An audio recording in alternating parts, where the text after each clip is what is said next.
definir psi, campo psi tem que satisfazer a essa equação de campo aqui.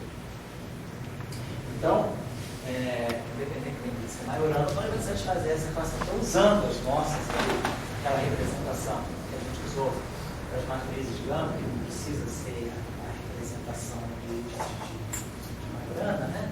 A gente pegou o gama zero como sendo 1, 0, 0, menos 1. Pegou esse gama zero. Depois pegou o gama 1, né? Pegou isso aqui, 0 e zero, pegou I sigma x e depois pegou I sigma y. E pegou essas três matrizes gama. Isso aqui é o gama zero, esse aqui é o gama zero, que é o próprio sigma z. Isso aqui é o gama 1, que é o próprio I sigma x, o quadrado dele é menos 1, a gente computa, porque são as matrizes de Power. E esse aqui é o gama 2, que nós pegamos o I sigma y. Né?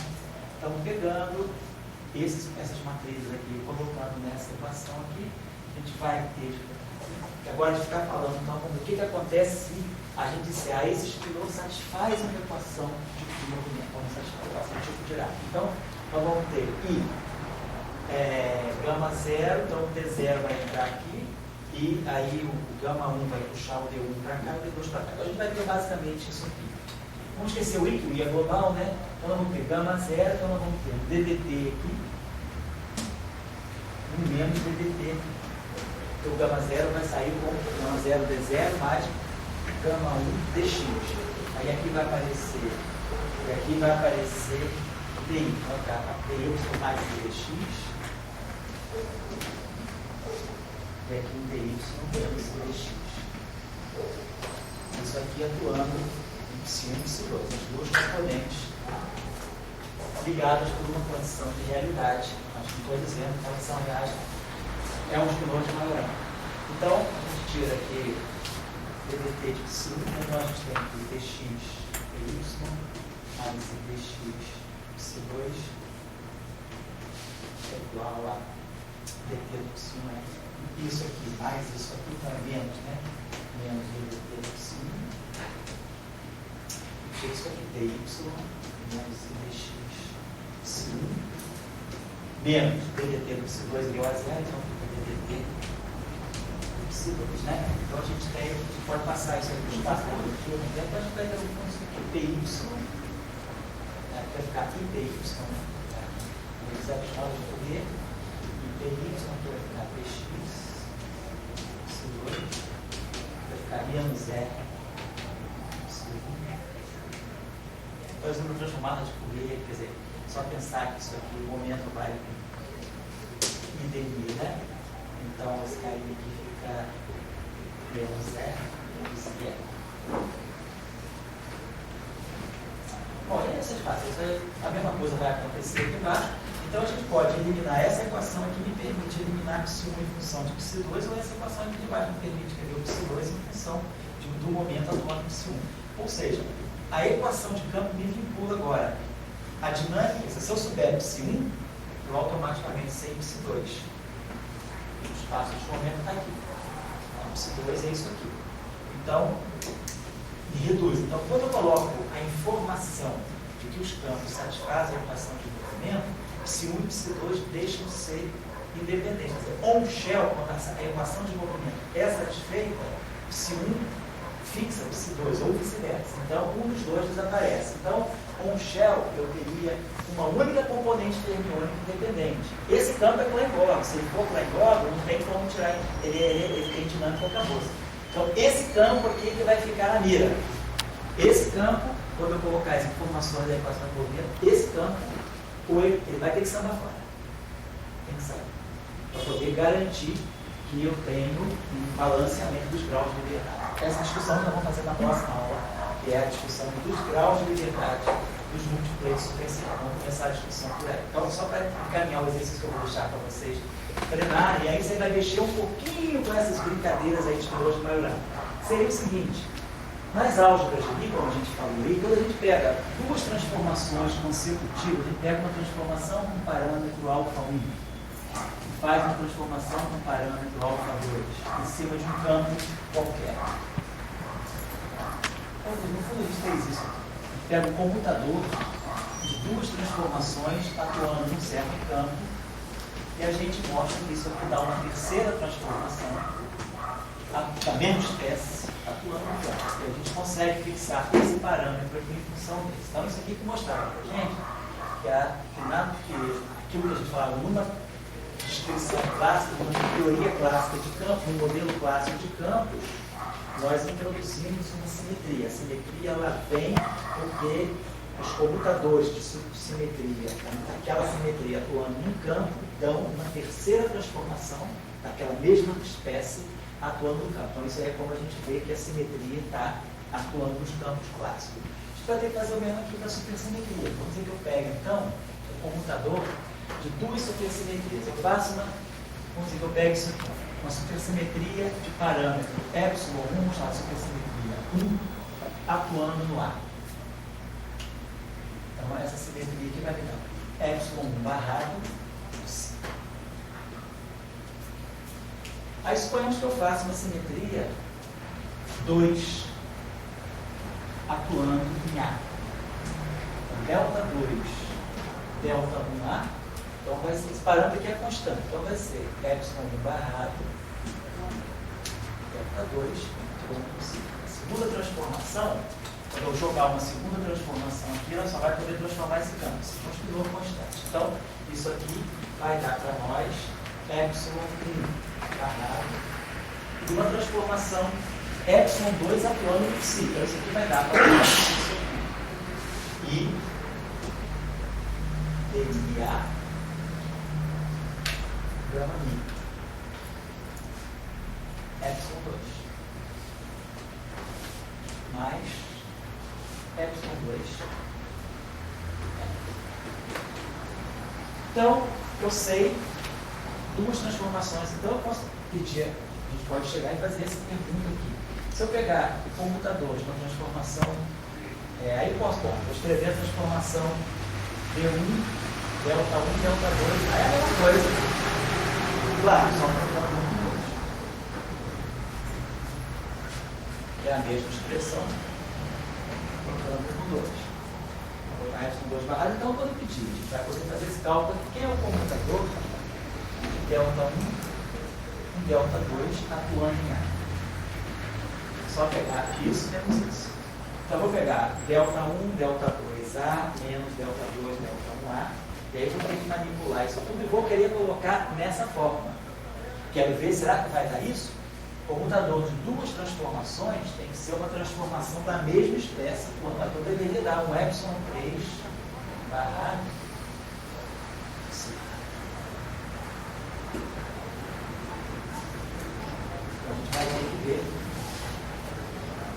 Então você estaria me dizendo que o comutador de duas transformações, isso aqui então seria delta 3C. Mais delta 3C seria um epsilon 3 barrado C.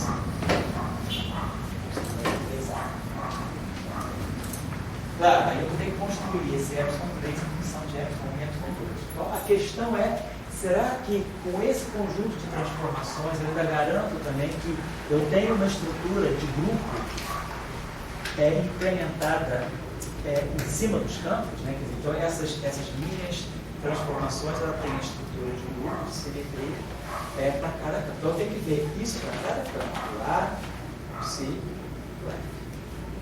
O exercício seria esse, calcular o comutador de duas transformações do A, de cima do si, em cima do F. Então, é trabalhosinho, que aí vocês vão ver que vai gerar um monte de termo, mas aí a gente vai ver quando subtrair epsilon 1, epsilon 2, subtrair um outro, de repente, aí eu tenho epsilon barrado, epsilon 2 F, do outro vai ficar menos epsilon 2 barrado, epsilon F, mas aí epsilon 1 barrado, epsilon 2 é igual a epsilon 2 barrado, epsilon 1. Aí tem que começar a usar as propriedades de piloto para poder mostrar que isso aqui. Aí você viu o que isso, será que isso aqui vai dar isso? Vai dar isso para nós? É essa a pergunta. Ou o que vai dar? Vamos ver. Vamos estudar o que está acontecendo. O que é interessante que vai resultar disso é que ao comutar duas supersimetrias, nós não vamos ganhar uma supersimetria. Nós vamos ganhar uma translação. Então vocês vão mostrar no final do dia que não vai dar isso. Vocês vão fazer o cálculo. Aí vocês vão mostrar que isso vai dar alguma coisa do tipo, tem demi, claro, vai ter um parâmetro, alguma coisa, vai dar alguma coisa do tipo, epsilon 1 parado, gama mi, epsilon 2, demi, olha o demi A, olha o epsilon 1, epsilon 2 parado, vai aparecer no outro também. Vai ser assim meio rápido. Esses, usando as propriedades, claro, de tenores de Majorana, aquelas simetrias de trocar epsilon 1 para o lado, epsilon 2 para o outro, mas vocês vão ver que vai dar algo assim. Um parâmetro, então isso aqui é um parâmetro constante. No espaço-tempo, isso aqui é um quadrivetor constante. Vezes uma derivada. Então isso aqui, na verdade, está mostrando, isso aqui é um gerador das translações. Quando a variação, né, a gente faz uma translação num campo, ele vai em ali, mais delta x, né? Então a variação do campo é dx dy. Então, quando eu faço uma translação num campo escalar, é isso que aparece. Então vocês vão mostrar aqui, tanto para o A, quanto para o ψ, quanto para o F, vocês vão mostrar que quando a gente pega uma supersimetria, um parâmetro 1, uma outra supersimetria, um parâmetro 2, que a gente vai obter do lado de cá vai ser uma translação. Então, a álgebra de supersimetria vai mostrar que a gente está introduzindo, na verdade, a supersimetria ela está trazendo já uma informação de uma simetria que é espaço-tempo. Então, esse exercício é importante vocês fazerem porque mostra a origem da álgebra de supersimetria. Então, esse é um ponto. E depois, na aula que vem, nós vamos estudar o princípio de Maria, vamos escrever uma ação, qualquer um pode escrever uma ação com campo fermiônico. Então, fica lá, tá? Escreve uma ação e vê que essa simetria aí, a supersimetria vai deixar essa ação. Então, o exercício todo de hoje, né, todo o esforço de hoje foi construir as transformações de supersimetria de uma forma bem simples, né, usando ingredientes básicos, né, numa matemática. Tá? E lembrando que o contexto que nós colocamos aí, que é a questão que nós colocamos aí, nós também não aprimoramos muito sobre isso, vamos aprimorar na aula que vem também, porque é que isso aqui, se esse campo aqui condensa no vácuo, tem um valor esperado no vácuo não trivial, ele vai gerar o bóson Fermi de Lorentz. E aí nós vamos ver que esse ponto aqui é crucial. Isso aqui é um ponto fundamental da supersimetria, que é aquilo que vai fazer a quebra espontânea da supersimetria. A quebra espontânea da supersimetria, ela está toda aqui, nesse campo feio, de feio mesmo, um campo escalar, com dimensão feia, com dimensão errada, sem termo simétrico, vamos dizer assim, um campo que é o proscrito, tá? Mas é ele que vai fazer um papel fundamental nos mecanismos de quebra de supersimetria. É o chamado famoso F-term, os termos que deu origem, tem uma série de discussões interessantes sobre esse termo aqui. Quer dizer, um dos mecanismos mais sólidos de violação espontânea de supersimetria é esse termo. É esse termo aqui. É ele que vai gerar, é ele que vai estar dando origem ao Fermi de seria o Newton. Legal?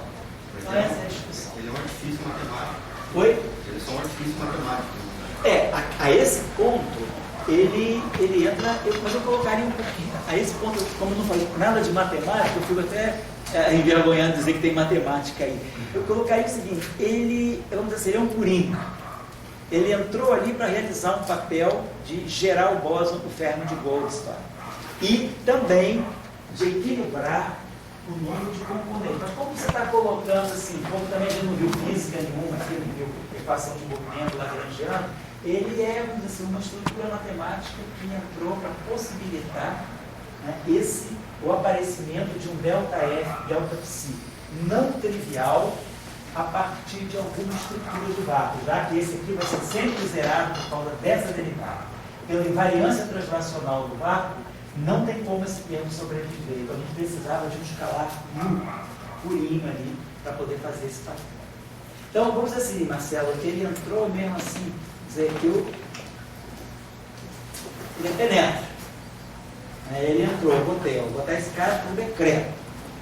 Que eu preciso realizar isso e isso no meu modelo. Nós vamos ver que depois ele vai desempenhar um papel muito importante. Ele é um campo-chave na supersimetria.